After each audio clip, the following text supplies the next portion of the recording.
get started now, and then we'll just go based on the questions that I also sent you. Great.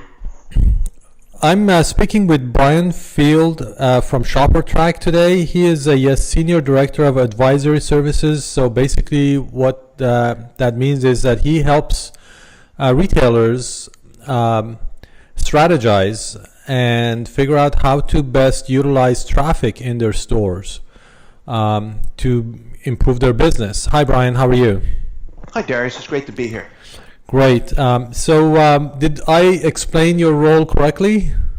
Yeah, pretty much. Basically, what I do is I was a retailer for 40 years myself before coming aboard with ShopperTrack, and I spend all my time working directly with our clients to look at their business and help them drive revenue and improve their bottom line profit through the lens of traffic.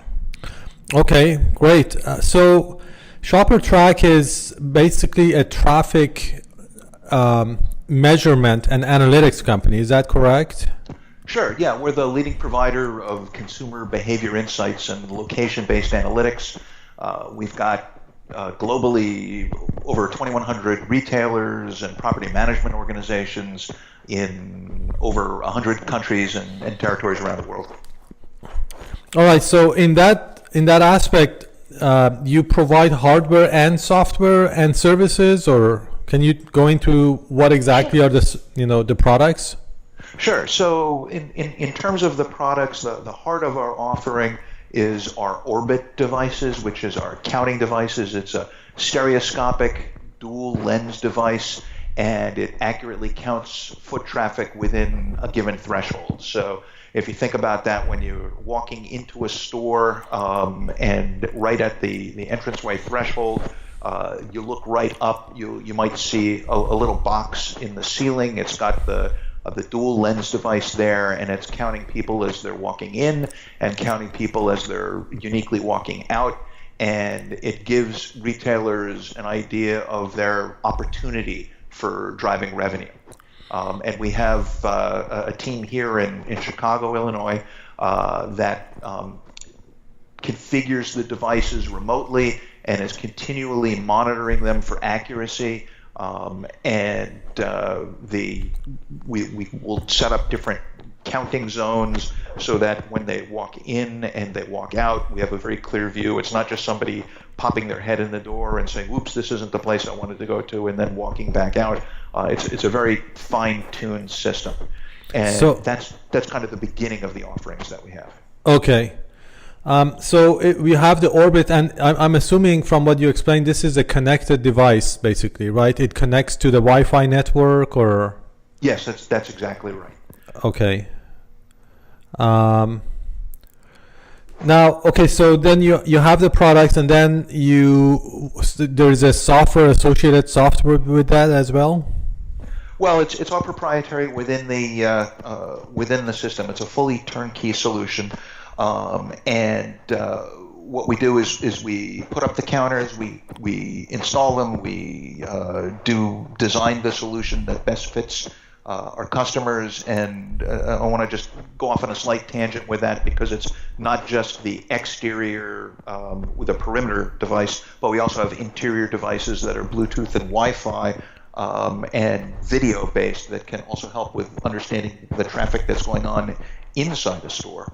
And we connect all of these up, and we pull the data directly from that information and pull it back to our cloud to be able to gather the intelligence and to be able to report back to the retailers on how their business is doing from a traffic perspective. We also have a reporting platform that they can utilize to be able to visualize their data, and not just the traffic data, but things like sales ratios, things like labor allocation information, and anything related to both the sale and to how their associates engage with their clients, with their customers.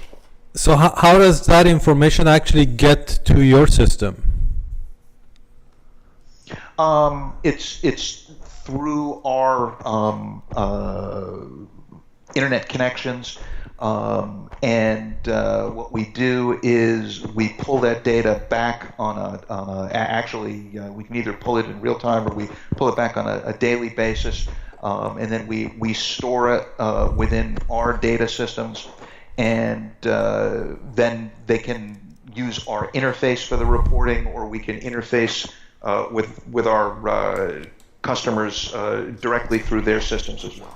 Okay, so you basically have to have some kind of a connection, communication, for example, with the POS system or the accounting software to pull the sales data and match that with the camera, right? And the counts. Yes, that's correct. We work with them. We've got a model that we use, and we can configure directly with their models to be able to pull their data from their workforce management solution if they have one, or from whatever type of a labor collection information system that they've got, plus their point of sale data. Okay. So can you walk me through a typical engagement from the beginning through the end? Sure. So what we do is we will meet with prospective client to talk about what their needs are, because it's not just simply let's give you traffic data and let you as a retail client figure out what to do with it. We want to be able to answer the questions that a retailer may have. For example, is there an opportunity to better engage with my customers as they're in the store? I understand what my transactions are like, but I don't really understand what my full opportunity is for the store, from an idea of how many people come into my store. Maybe I've got an issue where I want to make sure that particular areas of the store are fully merchandised and are attractive to customers, and I want to find out what the pass-by rate is for that area. So different retailers have different needs, and we want to be able to assess what those needs are. So the first step is an assessment. Correct. Okay. And then once we do that, we design a solution for them, and then we work with their team and our internal team that does the installations, and we manage the project. We complete the installation. We do configuration work. We test the information to make sure that the counts are accurate, and we're continually monitoring that information. Once we've actually engaged with a customer, we also have a great team here of engagement managers, and they have retail experience. And what their assignment is to do is to help the retailers through the change management process of incorporating traffic as a metric into their organization, and to make sure that they know how to use our tools correctly, how to use any reporting that we provide for them through our reporting platform, and they basically are there at the retailer's disposal to help them understand what traffic does for them. We also have a learning management system, and that consists of a bunch of courses that their store management teams can take or their district management teams can take in order to feel more comfortable with the information about what does traffic do for them, and how to best utilize it within the context of their stores to be able to make better decisions. Okay, so your specific role within this cycle is that the solution design and assessment part, or? No, actually, it's a more of an added value service. So let's say you have traffic, or you're about to get traffic, and you want to be able to understand even more of the context. What my team and I will do is we will work directly with the retailer on specific projects or ongoing projects. So a couple examples I'd give you is labor optimization. And for labor optimization, what we want to be able to do is to help retailers figure out the right fit of labor hours to the traffic that they see in order to both contribute profit dollars and to be able to maximize revenues. Another thing that we'll do is an assessment of each individual store, and we'll come up with peer groups for the stores to be able to say this store performs like another store, and therefore they should be grouped together and come up with opportunities that would help them to be able to do better goal setting. And let me explain that a little better than what I did. For a typical retailer, they may have stores that are in a mall. They may have stores that also are on a street front or in a strip center, or could be in like an open air lifestyle center or an outlet center.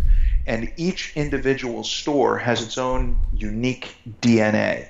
And as a result of that, and that DNA, by the way, could be anything from its setting, whether it's urban, suburban, or rural. It could be where the competitive set is for those stores. Maybe they've got competitors right within their center, or they've got them a mile away, or they may have them many miles away. And as a result of that, customers shop uniquely different in each of those locations. And what we do on my team is we will analyze that information, and we will come up with highly correlated groupings of stores and come up with individual goals based on what we see each store's unique opportunity being, based on those groupings and based on what type of traffic they should anticipate within each location. Okay, sure. So, I mean, that sounds something that would require a lot of data. Oh, absolutely. And the type of information we have our own data sources. And in addition to that, we would work with the retailer's data set, whether it's things like transactional information, unit sales, dollar sales, sales by product category, the labor hours that they utilize in a store, the tenure of the store itself or the tenure of the associates, plus all of the data that we have, which is more statistical, sociodemographic information, census information, and then a ton of information about individual centers and shopping areas, both nationally and internationally. Okay. And we will marry all of that together. We've got a team of data scientists that work with us, and we come up with the right fit of store information so that we can help a retailer improve their business.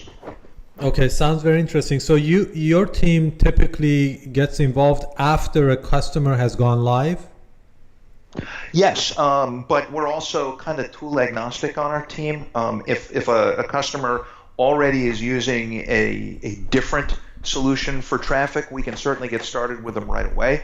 But the optimal goal would be to get involved once they have some level of history of traffic, whether it's something that they've contracted with us for, or if they have an existing traffic solution. Okay.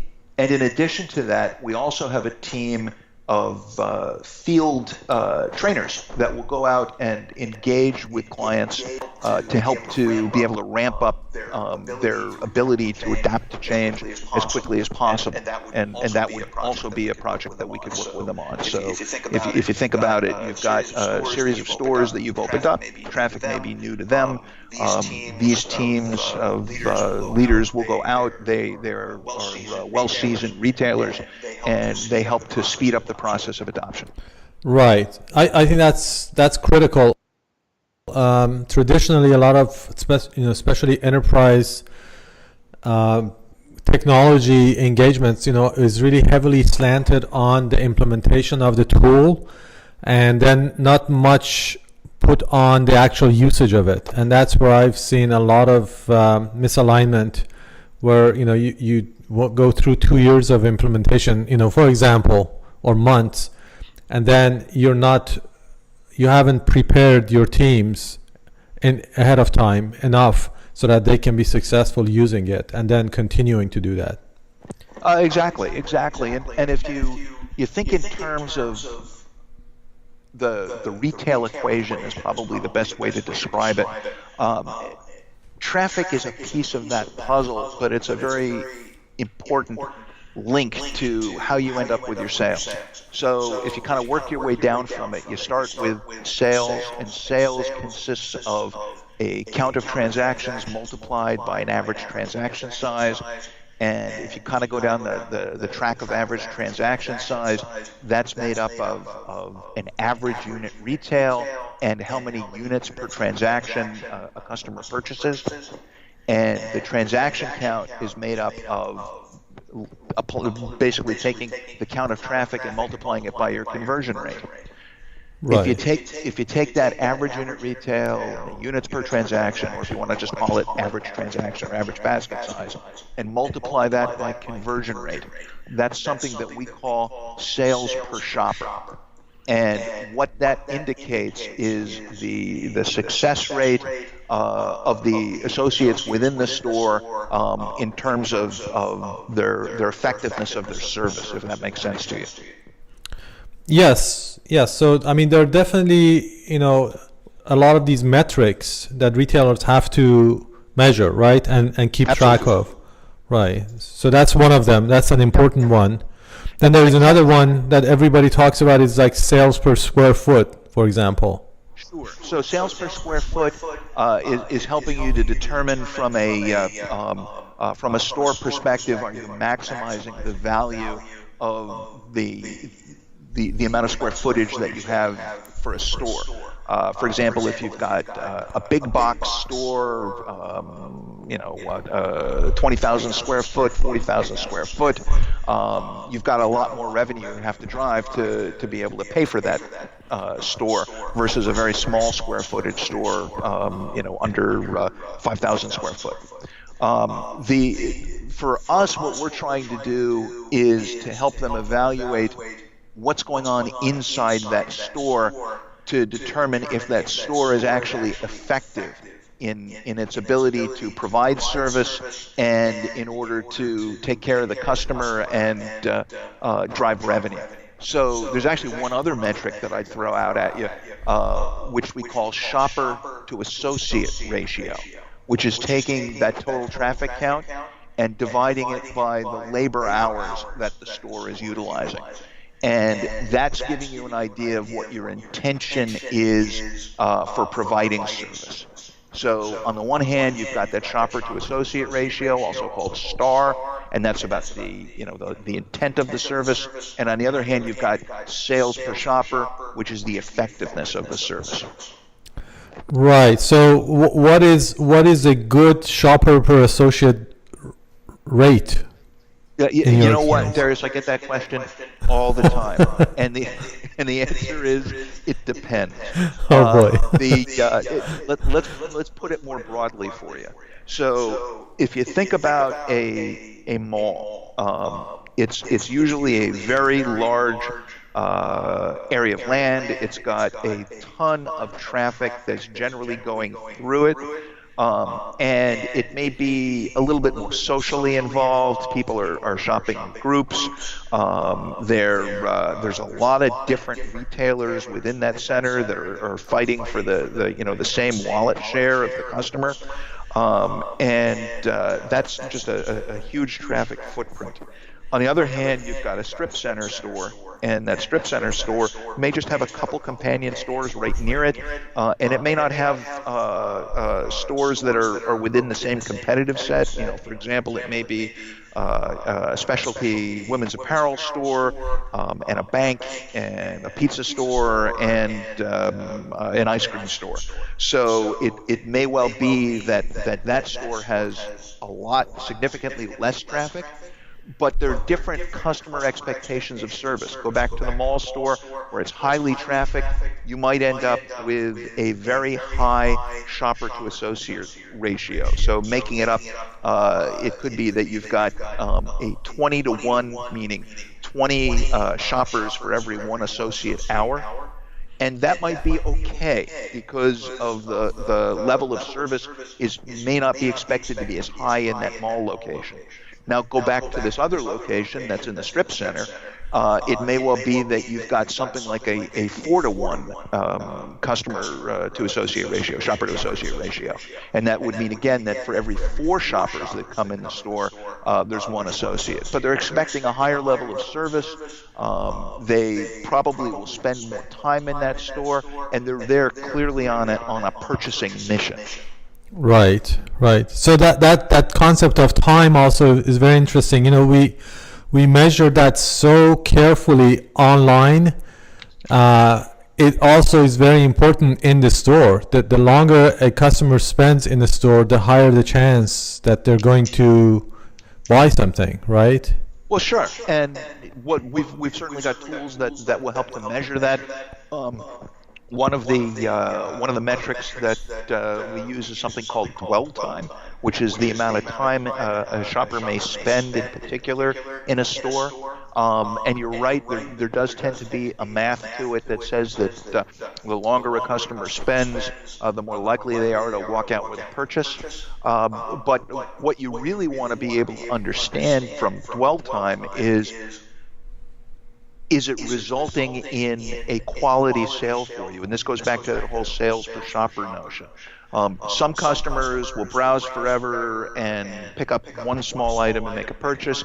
Others will spend more time and just really build up that basket. And you know, if you consider, for example, a fashion retailer that has fitting rooms in their store where the customers are going back and they're trying on goods, you may actually want to understand the unique difference of dwell time for customers that spend time in that fitting area versus customers that are just browsing in the racks and then make a purchase and leave. Because I would suspect that you'll find that there's an even higher conversion rate and an even higher average basket size for those that are spending a bunch of time in the fitting area. Right. No, this is all really fascinating. I think I'm already thinking about like a follow-up conversation after this one, because this is really, I mean, really valuable, very important information. And so one last thing, quickly, if I was asking you, what is the biggest change are you seeing in how the mobile shopping and the internet is affecting the retail business in general? Yeah. So, Darius, it's a great question. And what I would say is that the customer that is utilizing multi-channels, whether you want to call it omni-channel or just the mobile channel or the web or what have you, they're still going into the stores for a very specific reason, and they use that channel for a very specific reason. And a lot of that goes back to the fact that you have an associate right there to be able to take care of you. If I'm going to shop online or I'm going to shop from my phone, it's more likely that what I'm going to be doing is self-directed, maybe doing my research, but it doesn't replace that I need to go into a store and I may have to get that tactile feel, whether it's looking at the product I want to purchase, touching it or interacting with it, but it's also about customer engagement. I read some statistics recently that are showing that even the millennial generations are still coming into the stores for 85% of their purchases, and it's because they want to be able to have that interaction directly with an associate. And being able to understand something like that shopper to associate ratio, and then going into how you're staffing your store, whether it's more of a specialty focus where they're doing a lot of interaction with the customers and spending time engaging with them, or even if it's something where you're having a little bit less engagement but more based on just stocking the shelves and flow of goods. There's a critical reason why the customers are coming to you in brick and mortar. Right. Right. So that's very important. Thank you for that. I think it's great to get that point of view. Well, we are out of time for today. Thank you so much. I'm sure that we'll follow up and see if we can do other conversations to do the more. Thank you very much, Brian. Absolutely, Darius. It's a pleasure talking to you. Have a good day. You too. Bye-bye.